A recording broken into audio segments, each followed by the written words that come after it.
भाजपा सांसद सुशील मोदी ने बताया कि पार्टी की ओबीसी मोर्चा की प्रदेश कार्य समिति की बैठक 4 और 5 सितंबर को खगड़िया में होगी। उन्होंने कहा कि इस बैठक में सभी अधिकारी पदाधिकारी का जुड़ान होगा। नीतीश कुमार के पीएम मटेरियल मुद्दे पर सुशील मोदी ने कहा कि उन्हें इस मुद्दे पर कुछ भी नहीं कहना।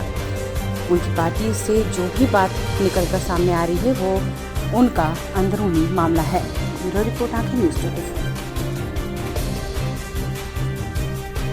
ये जो ओबीसी मोर्चा है बीजेपी का, उसकी प्रदेश कार्य समिति की बैठक 4 और 5 सितंबर को खगड़िया में हो रही है।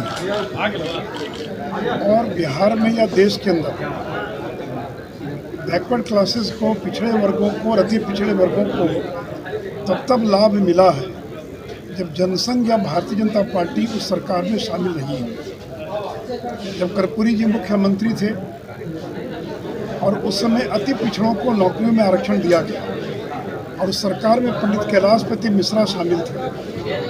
और जब बिहार में अति पिछड़ों को पंचायत के चुनाव में आरक्षण दिया गया तो उस समय भारतीय जनता पार्टी उस सरकार में शामिल थी। और ये राष्ट्रीय जनता दल जिसने 15 साल बिहार में राज किया, इनके कार्यकाल में 23 साल तक बिहार में पंचायत का चुनाव हुआ।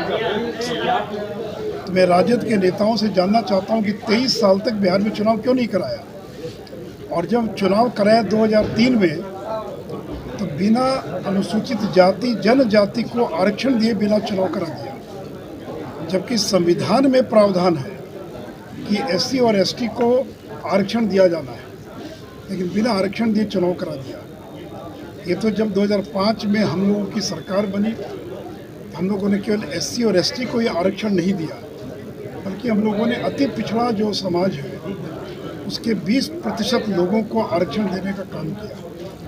आज अगर 1600 से ज़्यादा मुखिया अगर अति पिछड़ा समाज के बने हैं तो उसका श्रेय एनडीए की सरकार को जाता है। और केंद्र में नरेंद्र मोदी की सरकार है। अभी मेडिकल के अंदर जो ऑल इंडिया कोटा होता है उसमें जो ओबीसी का आरक्षण है उसको लागू करने का काम नरेंद्र मोदी की सरकार ने किया।